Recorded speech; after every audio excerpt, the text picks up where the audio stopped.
जय गुरु चरण रेणु सिर धरनी।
दशरथ जी महाराज कहते हैं गुरुदेव के चरणों की धूल अगर माथे पर रखने को मिल जाए तो संसार के सारे वैभव और सब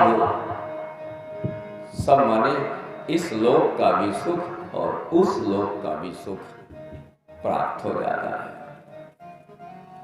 और दशरथ जी कहते हैं मैं कोई सुनी बात नहीं कर रहा। मोहि समय अनुभव न दूजे और मैं सब पायो रज पायन पूजे।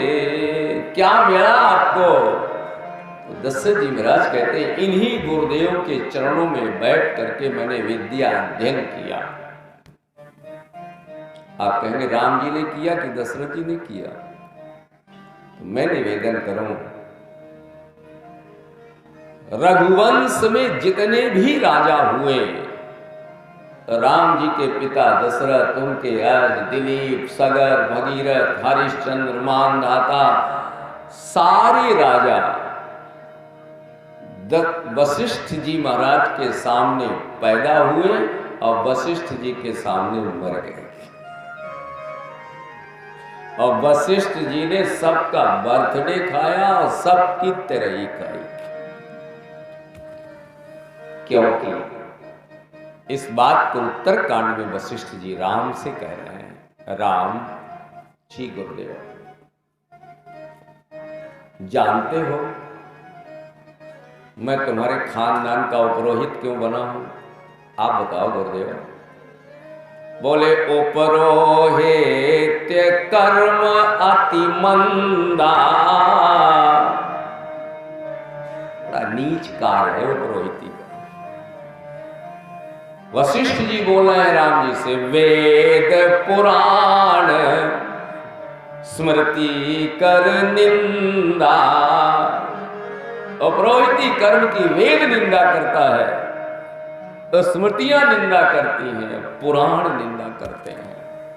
मेरे पिता ब्रह्मा ने कहा था, राम जी से कह रहे हैं वशिष्ठ जी, जाओ रघुवंश के उपरोहित बन जाओ। मैंने कहा मैं नहीं, ये नीच कार्य जब न ले तब विधि कह मोही, बहुत लाभ आगे सुत तो ही। मेरे पिता ब्रह्मा ने कहा था, राम जी गुरुदेव उपरोहित बन जाओगे तो तुमको आगे चल के बहुत लाभ मिलेगा वशिष्ठ। मैंने कहा था पिता ब्रह्मा से, क्या लाभ मिलेगा? बोले जो अखिल ब्रह्मांड नायक पर ब्रह्म परमात्मा है वो रघुवंश में अवतार लेगा, तुम्हें दर्शन नहीं उसके पास रहने का सौभाग्य मिलेगा। तब मैं हृदय विचारा, वशिष्ठ जी कह रहे हैं कि जोग यज्ञ व्रत दान और जा कहाँ करिए सो पाइए, धर्म न यही समयान। योग किसके लिए किया जाता है? भगवान मिल जाए। व्रत किसके लिए किया जाता है? लौंग खोट कर नवरात्रि 9 दिन, लड़का पाने के लिए नहीं, नौकरी पाने के लिए नहीं। इतने दिन व्रत करते, अगर आपने भगवान से ये मांग लिया ना, अब दच्चा खा गए। अरे नौकरी, बंगला, मकान, दुकान तो आपके माथे पर ब्रह्मा ने लिख कर भेजा हुआ है, हाथ में रेखा पड़ी है, वो तो आपको मिलना ही मिलना है। भगवान से काहे जीभ खराब कर रहे हैं? अगर उनसे मांगना है तो क्या मांगे? गुरुदेव वशिष्ठ कह रहे हैं उत्तरकांड में, भगवान की व्रत करिए, योग करिए, दान करिए, और बाद में चुल्लू में जल लेके इस व्रत का कोई फल होता हो तो भगवान तुम हमें मिल जाओ, तुम्हारे दर्शन हो जाए, बस और कुछ नहीं चाहिए। जा कहाँ करिए सो पाइए, और धर्म न यही सम्मान। तब मैं तुम्हारे खानदान का राम उपरोहित बना। तो क्या उपरोहित कर्म नीच कर्म है? ये ब्राह्मणों का बंदम प्रथम महीसुर चरना। वशिष्ठ जी कहते हैं मैं उपरोहित बनकर बैठा हूं, तो मैं नीच थोड़ी हो गया? कर्म ये नीच है। बोले कितना नीच है? बोले एक उपरोहित महाराज बैठे थे, शास्त्री जी, और भोजन भजन हुआ और सब लोग उसके पांव छूने लगे पंडित जी के। एक बूढ़ी बूढ़ी माँ आई, नाती को साथ में पकड़े और 100-100 के 5 नोट निकाले और नाती के ऊपर 7 चक्कर लगाए नोट के, सिर में घुमाए और कहा लो पंडित जी। पंडित जी ने 500 जेब में डाला। पंडित जी ने पूछा अम्मा ऐसे नोट दे देती है, नाती की खोपड़ी में काहे घुमाया तुमने? कहा पंडित जी इसलिए घुमाया कि मेरे नाती की आलाय बलाय भूत प्रेत हत्या सब तुम्हारे ऊपर जाए। तो सब नोट में आ गया अम्मा, हम सब आ गया। तो अब ये उपरोहित तो लेगा, इसलिए उपरोहित अकर्म अति मंदा, अवेद पुराण स्मृति कर निंदा। इसलिए कर्म जो है ये कर्म तो नीच है, लेकिन ब्राह्मण की कितनी कृपा है कि वो आपका सारा अलाय बलाय सब हत्या तिरही शुद्ध अशुद्ध अपने पास रख के तुम्हें शुद्ध कर रहा है, तुम्हारी अलाय बलाय अपने ऊपर ले रहा है। ये उसकी कृपा नहीं है क्या? तो फिर पूछा वशिष्ठ जी से कि फिर अगर तुम्हारे ऊपर सब अलाय बलाय आ गई गुरुजी, तो ये पचता कैसे है? शिष्ट जी कहते हैं राम जब सारे संसार के अलाय बलाय पाप लेकर उपरोहित अपने घर में पहुंचता है तो रात भर जाग करके गायत्री का जाप करता है, और उस जाप के द्वारा सवेरे वो फिर टनाटन होकर के आपके पाप लेने के लिए तैयार हो जाता है। रात के पाप उसने फूंक दिए, सब जला दिए इसके। अब तपस्या नहीं कर पाया तो फिर उसे भोगना पड़ेगा। स्वामी रामकृष्ण परमहंस को कैंसर हुआ, गले से बोल नहीं पा रहे थे, सिद्ध विवेकानंद के गुरु थे। लोगों ने कहा गुरुदेव आपको कैंसर, कौन सा पाप किया आपने? रामकृष्ण परमहंस ने कहा मैंने अपने जीवन में कोई पाप नहीं किया। तो फिर ये पाप का फल है रोग, हुआ क्यों? बोले ये सब आप लोगों की देन है। कैसे? बोले जो आया पांव छुआ, खुश रहो खुश रहो खुश रहो, तो तुम्हारा तो खुश रहो पर तुम्हारा दुख रहो सब मेरे ऊपर आ गया। इसलिए संत महंत ब्राह्मण पुरोहित हम लोगों का पाप झेलते हैं। गुरुदेव वशिष्ठ ने कहा राम इसलिए मैंने तुम्हारे कुलगुरु बनना प्रारंभ किया कि मुझे ब्रह्म का साक्षात्कार होगा। तो वशिष्ठ जी ने सारे रघुवंश के राजाओं को पढ़ाया, सबके गुरु रहे, दशरथ जी को भी पढ़ाया। तो दशरथ जी से पूछा गया तुमने क्या पाया वशिष्ठ जी से? बोले मैं सब पायो रज पायन पूजे। इन वशिष्ठ जी के चरणों को पूजने के बाद मुझे सब मिल गया। क्या मिला? बोले तुलसीदास जी से पूछो क्या मिला। 3 चीजें मिली। धर्म मिला वशिष्ठ से, दशरथ जी महाराज को, क्योंकि अवधपुरी रघुकुल मणि राऊ, परिचय दे रहे हैं विस्तार।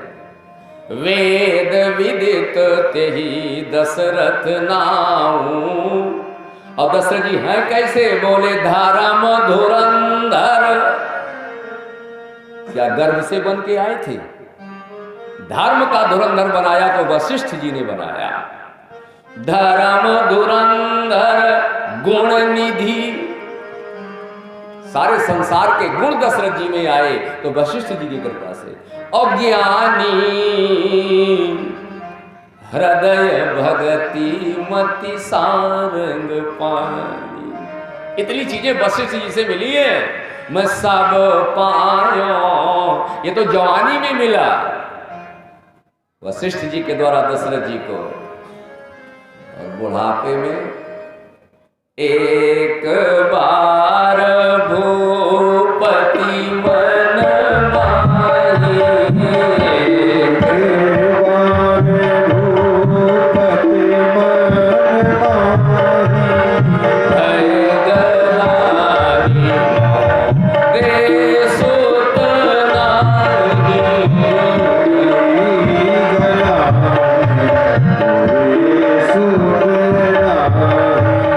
ग्लानी हुई।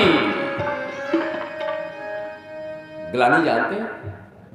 एक होती है हानि और एक होती है ग्लानी।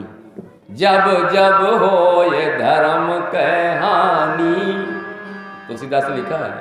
एक जगह शब्द बदल दिया तुलसीदास जी ने। अतिशय देख धर्म के ग्लानी, और परम सभीत धराया कुलानी। तुलसीदास पूछा हानि हुई कि ग्लानी हुई धर्म की?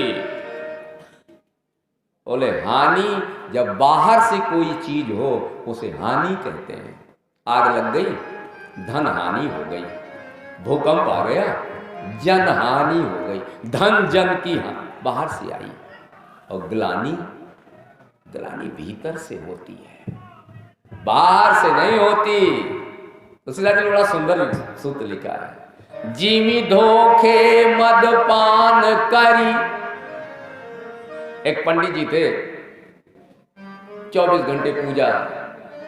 अब पंडित जी का लड़का लगाता था सफेद वाली,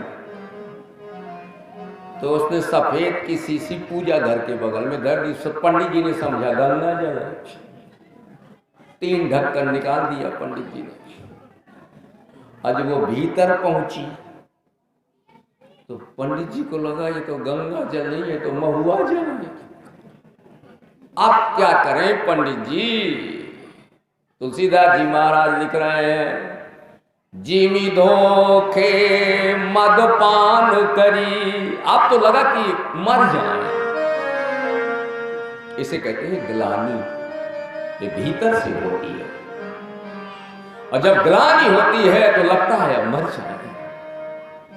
तो भाई गलानी कि मोरे सुत नाही एक बार। अच्छा, जो निपुत्री है, बांझ है, क्या उसे एक ही बार लगता है कि मेरे बेटा नहीं है? उसे तो रोज लगता है। और दशरथ जी को केवल एक बार लगा कि मेरे सुत नहीं। चौपाई देखें जरा तुलसीदास।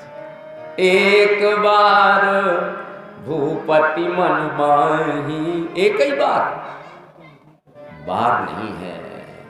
हमारे गुरुदेव बड़ी सुंदर कथा सुनाते थे, उल्लेख तो नहीं मिला लेकिन कहे दे रहा हूं। दशरथ जी महाराज ठीक 3 बजे जागते थे और सरयू स्नान करने जाते थे। हमारे यहां ब्रह्म मुहूर्त कै बजे लगता है?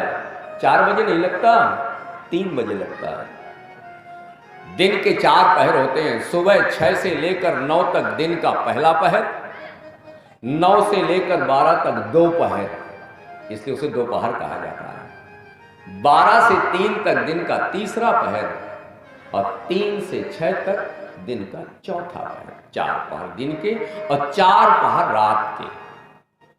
शाम 6 से 9 तक रात का पहला पहर, 9 से 12 तक रात का दूसरा पहर और 12 से 3 तक रात का तीसरा पहर और 3 बजे से चौथा माने ब्रह्म मुहूर्त।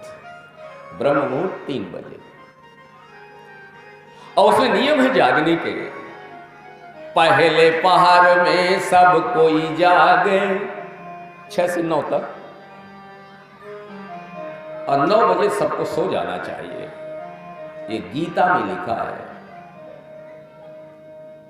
जो सही समय पर सोए और सही समय पर जागे वो योगी है। युक्त स्वप्नावबोधेन योगी भवति, गीता में बात है। 9 बजे सो जाओ, 3 बजे जग जाओ, ये सही जीवनचर्या है। लेकिन आज सब बिगड़ गई। तन बिगड़ गया, धन बिगड़ गया, मन बिगड़ गया, भजन बिगड़ गया। भजन हम मंच में बैठ के माला फेंकते तो हमें दिखाने के लिए कि हम माला जप रहे हैं। भजन दिखाने के लिए नहीं होता, भजन छिपाने के लिए होता है, और आज दिखाया जा रहा है। सुधर जाती जो दिनचर्या तो तन मैला नहीं होता। शुगर ना होती, बीपी ना होता, तन गंदा हो गया हमारा।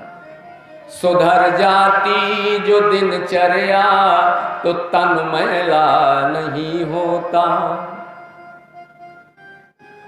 और जरा सा दान कर देते तो धन मैला नहीं होता। धन शुद्ध होता है ना दान से। आंखें बंद कर करते तो भजन मैला नहीं होता। और अगर सत्संग कर लेते तो मन मैला नहीं होता। अगर सत्संग कर लेते तो मन मैला, तन मन धन सब शुद्ध हो जाते। दशरथ जी 3 बजे जागते हैं। पहले पहर में सब कोई जागे, दूजे पहर में भोगी, 9 से 12, और तीजे पहर में रोगी जागे। खांसी जब बढ़ेगी तो 12 से 3 के बीच में बढ़ेगी। अस्पताल में जाइए, सब खांसते मिलेंगे, और जो ब्रह्म मुहूर्त लगेगा तो सब सो जाएंगे। रोगी और भोगी अलग अलग। पहले पहर में सब कोई जागे, दूजे पहर में भोगी, और तीजे पहर में रोगी जागे, चौथे पहर में योगी। पिछले पहर भूप नित जागा। दशरथ जी कह बजे जागते हैं? 3 बजे। और सरयू स्नान करने पहुंचे, अंधेरा था। उधर से बूढ़ी मां चश्मा लगाए झुकी चली आ रही है। कौन? मैं अयोध्या का राजा दशरथ। अरे सत्यानाश हो जा, निपुत्री का मुंह देख लिया। अच्छा, बुढ़िया जिसको मनाए का कह दे, उसके लिए का राजा का प्रजा। दशरथ जी को लगा, अरे राम राम राम, ये मेरी प्रजा है और मेरा मुंह नहीं देखना चाहती। और मेरा पाप केवल ये कि मेरे संतान नहीं है। भाई गलानी, भीतर से ग्लानी होती है। मर जाए तो लगता है, ये है ग्लानी का अर्थ। प्रजा मुंह ना देखना चाहे, राजा का जीवन बेकार है। बाप का मुंह बेटा ना देखना चाहे, मर जाना है बाप। क्या करेगा बाप? पड़ोस के लोग गालियां दें, सहन हो जाता है। अपना बेटा गाली दे, लगता है मर जाए। घाव अपनों के जो सीने में दिए जाते हैं, दर्द होता है मगर नजर नहीं आते हैं। शब्द बाणों से हृदय छलनी हो जाता है, खून रिसता है मगर नजर नहीं आता है। ये अपमान का घूंट। भाई गलानी मोरे सुतना। महाराज में तुलसीदास जी सुंदर चर्चा करते हैं, जब मरने का मन चल जाए तो सावधान, फांसी न लगाना, पेट्रोल मत ढूंढना। क्यों? आत्मघात समम पापम त्रिशूलोकेषु न विद्यते। आत्महत्या से बड़ा पाप गौ हत्या नहीं है। शास्त्र में तो यह भी लिखा है, गुरु मर जाए तुम्हारी गोली से। मार रहे थे, उधर आ गया गुरु, गुरु हत्या लगी हो, उसका भी प्रायश्चित शास्त्र में है। गाय मर जाए तुमसे, उसका निराकरण है। गंगा नहाओ, ब्राह्मण खिलाओ, गुरु जी को जाओ, गौ हत्या हट गए। आत्महत्या कभी मुक्त नहीं होती। तुम ही मर गए तो गंगा को नहाएगा, ब्राह्मण को खिलाएगा, भूत बन के लटको। ब्रह्मा जी ने तुम्हें 80 साल की उम्र देकर यहां भेजा, तुम 40 में फंदा लगा के वहां पहुंच गए। उसने 3 लात मारी, जाओ चुड़ैल बन के लटके रहो, 40 साल बाद आना। हमने 80 साल को भेजा था, कैसे आ गए तुम 40 में? कभी आत्महत्या नहीं करनी। अरे झेलो, सुख आया तो सब पी गए और दुख आया तो मरने लगे। कायरता है ये। तुलसीदास जी महाराज कहते हैं, जब मरने का मन चले तो एक काम करना। कौन सा? बोले जो दशरथ जी ने किया। भाई गलानी कि मोरे सुतना ही, तो क्या मर जाए ना। गुरु ग्रह गया वो तुरत मही पाला। गुरु ग्रह गया वो तुरत मही पाला। चरण लाग कर विनय विसारा। चरण लाग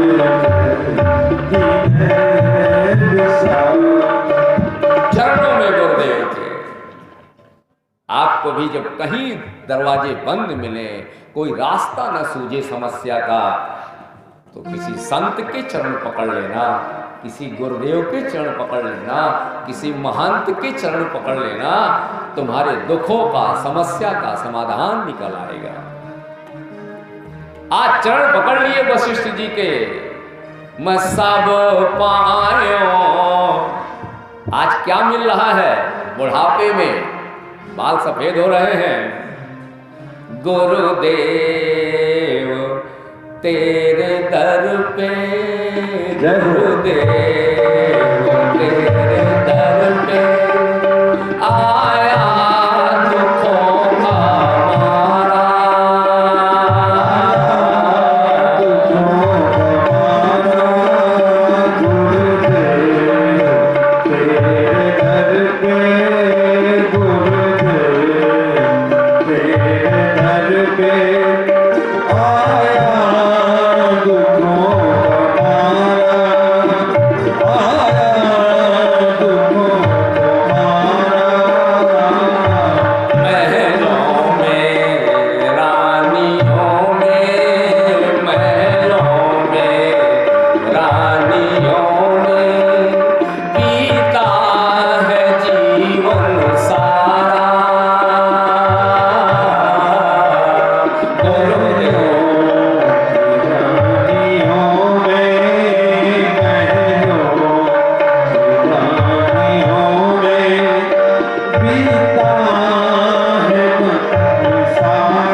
प्रजा कह रही है, मुंह देखने लायक नहीं है।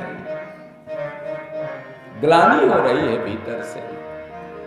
तो तन पे बुढ़ापा छाया, सिर पे सफेदी छाई, तन पे बुढ़ापा छाया, सिर पे सफेदी आई, संतान कैसे होगी चिंता हृदय में आई, संतान कैसे होगी चिंता हृदय में आई, चिंता हृदय में आई, दुख से उबारो भगवन, दुख से उबारो गुरुवर, दे एक पुत्र प्यारा, दुख से उबारो गुरुवर। मांग रहे हैं यार, क्यों मांग रहे हो? संतान के बिना तो रघुवंश डूब जाए, संतान के बिना ये रघुवंश डूब जाए, संतान के बिना तो रघुवंश डूब जाए, संतान के बिना रघुवंश डूब जाए, ना पिंड दान होगा जल भी पितर न पाए,